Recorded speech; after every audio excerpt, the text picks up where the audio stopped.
Get started. सबसे पहले charter act आया 1813 में, उसके बाद एल्फिस्टोन रिपोर्ट आई 1823 के बाद जनरल कमेटी बनाई गई 1823 में, मैकॉलेस मिनट आया 1835 में, वुड्स डिस्पैच 1854, उसके बाद हंटर कमीशन 1882-83 में आया, उसके बाद यूनिवर्सिटी कमीशन को सेटअप किया गया 1902 में, नेशनल काउंसिल ऑफ एजुकेशन को एस्टैब्लिश किया गया 1905 में, उसके बाद रेवोल्यूशन आया एजुकेशन पॉलिसी पे 1913 में, उसके बाद सेल्डर कमीशन आया 1917 में, उसके बाद हरतोग कमेटी आई 1929 में, उसके बाद सप्रू कमेटी आई 1934 में, उसके बाद एबोट वुड रिपोर्ट आई 1937 में, उसके बाद वर्धा कमेटी आई भी 1937 में, उसके बाद सार्जेंट रिपोर्ट आई 1944 में। सबसे पहले चार्टर एक्ट आया था 1813 में, इसका मेन पर्पस था साइंटिफिक नॉलेज को इंडिया में एनहांस करना, और इसका जो क्लॉज ऐड किया गया था चार्टर में 1813 में, और यहां पे पैसा दिया गया था कितना, 1 लाख से कम होगा, कौन से क्रिश्चियन मिशनरीज को। 1817 में हिंदू कॉलेज को एस्टैब्लिश किया गया, 1855 में वही जाके प्रेसिडेंसी कॉलेज बना, और 2010 में उसी को प्रेसिडेंसी यूनिवर्सिटी बना दिया गया। उसके बाद एल्फिस्टोन रिपोर्ट आई थी उसके 10 साल के बाद 1823 में, जिसके बाद बोला गया था कि अपॉइंटमेंट होनी चाहिए डिस्ट्रिक्ट एग्जामिनर ऑफिसर की, स्कूल सुपरवाइजर्स को और टीचर्स को ट्रेनिंग देनी चाहिए। 1834 में एल्फिस्टोन इंस्टीट्यूशन सेटअप किया गया, कहां पे, बॉम्बे में, और यहां पे एक न्यू एजुकेशन की बिगिनिंग हुई, और ये 1835 में एक एल्फिस्टोन कॉलेज है वो एस्टैब्लिश किया गया था बॉम्बे में, और कलकत्ता मेडिकल कॉलेज भी एस्टैब्लिश किया गया था। और ये जो एल्फिस्टोन कॉलेज था बॉम्बे का, ये ओल्डेस्ट कॉलेज है बॉम्बे यूनिवर्सिटी का। उसके बाद general committee on public instruction बनाई गई 1823 में, जिसके बाद ये था, एक लड़ाई हो गई थी ओरिएंटल और एंजेलिस्ट के बीच में कि एजुकेशन है वो किसकी होनी चाहिए, वेस्टर्न एजुकेशन की होनी चाहिए या फिर ओरिएंटल होनी चाहिए। और इस लड़ाई को खत्म करने के लिए श्री मैकॉलेस को लेके आए थे 1835 में, उसने डिफ्यूजन कर दिया एजुकेशन का, उसने बोला कि जो इंग्लिश है उसको कोड लैंग्वेज बना दो, पर्शियन लैंग्वेज को खत्म कर दो, और उसने एक इन्फिल्ट्रेशन थ्योरी को दिया। इन्फिल्ट्रेशन थ्योरी का मतलब क्या होता है कि अपर क्लास को पढ़ा दो, वो धीरे धीरे नीचे वाले लोगों को पढ़ा देंगे। इसी दौरान एक जेडी बैथम था, जिन्होंने 1849 में बैथम स्कूल को एस्टैब्लिश किया गया, क्योंकि इसे लगता था कि जो इंडिया की एजुकेशन है वो बहुत अनहोली अनसाइंटिफिक है। तो इसने सोचा कि एक ऐसी ब्रीड को बनाया जाए जो कलर में तो इंडियन होगी बट उनका जो ब्लड होगा वो अंग्रेज होगा, मतलब वो क्लरिकल काम करेंगे। और यहां पर जो इंग्लिश है उसको बहुत प्रमोट कर दिया गया, इंग्लिश किताबों के लिए ज्यादा पैसा दिया जाता था, इंग्लिश किताबें फ्री में पब्लिश होती थी, और जो ट्रेडिशनल एजुकेशन थी उसको साइड पे कर दिया गया। और इसने क्या बोला गया, वुड्स डिस्पैच है 1854 है, इसके नाम से याद रखना है, इसको मैग्ना कार्टा बोला जाता है इंग्लिश एजुकेशन का, क्योंकि ये फर्स्ट पॉलिसी मेजर था एजुकेशन का। इसने बोला था कि जो एफिलिएटेड प्राइवेट कॉलेजेस हैं उनको ग्रांट दे देनी चाहिए, और इसमें यूनिवर्सिटीज को एस्टैब्लिश किया गया जो कि बीएमसी था। बॉम्बे, मद्रास और कलकत्ता 1857 में यूनिवर्सिटीज को एस्टैब्लिश किया गया था। 1882 में पंजाब यूनिवर्सिटी आई थी, 1887 में इलाहाबाद यूनिवर्सिटी को एस्टैब्लिश किया गया था।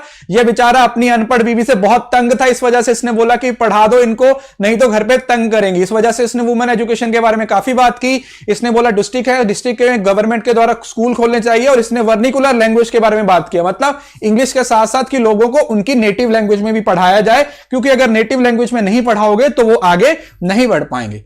उसके बाद हंटर कमीशन आया 1882-83 में, जिसने इसको इवैल्यूएशन किया, जिसने बोला था कि प्राइमरी और एजुकेशन सब कुछ तोड़ दिया इसने, स्टेट का रोल को एक्सटेंड कर दिया कि प्रमोट कर दो एजुकेशन को।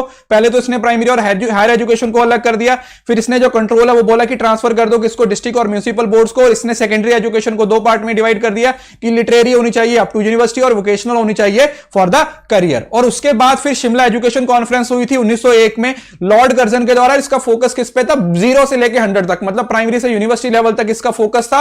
और इसमें क्रिश्चियन मिशनरीज को बुलाया गया था, इंडिया वालों को नहीं बुलाया गया था। और इसमें कंप्लीट पावर ऑफ एजुकेशन है किसके पास देने की बात की गई थी, सेंट्रल गवर्नमेंट के पास देने की बात की गई थी। उसके बाद यूनिवर्सिटी कमीशन था 1902 में, यह भी लॉर्ड कर्जन के अंडर था। वैसे इसको अपॉइंट किया गया था 27 जनवरी 1902 में, बट ये 21 मार्च 1904 को एक्ट बन गया था। और इसके चेयरमैन कौन थे, थॉमस रेल। इन्होंने न्यू फंक्शंस को ऐड करने की बात की गई और पूरा यूनिवर्सिटी का फंक्शन इंट्रोड्यूस करने की बात की।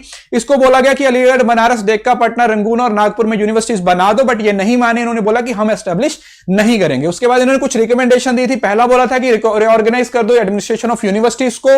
उसके बाद बोला कि अपने खुद के प्रोफेसर अपॉइंट कर सकते हो, एफिलिएट कर सकते हो, नए रूल्स बना सकते हो। सिंडिकेट और जो सेनेट है उसका रूल बना दिया कि 50 से लेकर 100 के बीच में होना चाहिए। और बोला कि सिंडिकेट है उसको स्टैट्यूटरी रिकॉग्निशन दे दो ताकि वो टीचर्स को रिप्रेजेंट कर पाए। उसके बाद नेशनल काउंसिल ऑफ एजुकेशन आया था 1905 में। अब इंडिया की एंट्री हो गई थी स्वदेशी मूवमेंट के द्वारा। 1905 में एक यूनिवर्सिटी एस्टैब्लिश की गई थी जिसको जदवपुर यूनिवर्सिटी बोला गया है। शांति निकेतन है श्री रविंद्रनाथ टैगोर के द्वारा एस्टैब्लिश किया गया था। डॉन सोसाइटी है वो सतीश मुखर्जी के द्वारा आई थी।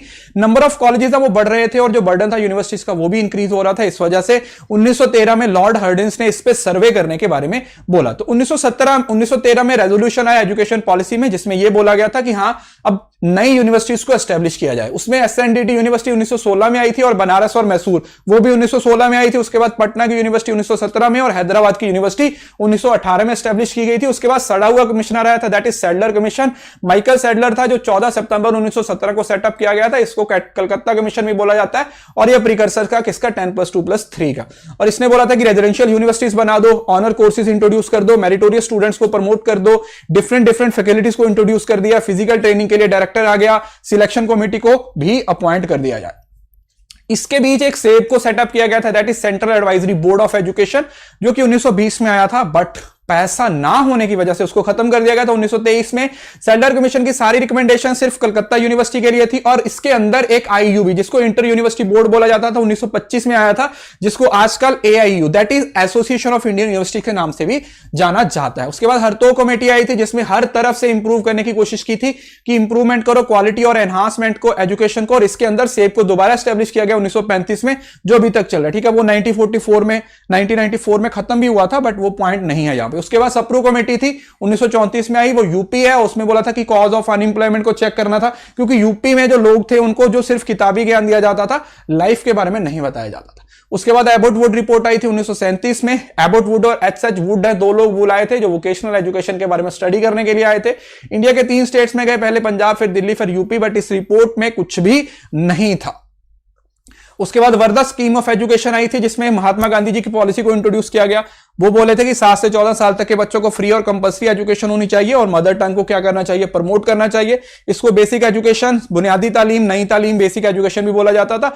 ये चाहते थे कि एक डायनामिक कंसेप्ट होना चाहिए। कमेटी सेटअप की गई इसके अंदर, किसके अंडर, डॉक्टर जोकर नाइक, जो कि बाद में इंडिया के प्रेसिडेंट भी बने थे। इसने बोला था कि हाँ, इंडिया के बच्चों की बायोलॉजिकल, सोशल, साइकोलॉजिकल नीड्स हैं, उनको फुलफिल करना चाहिए।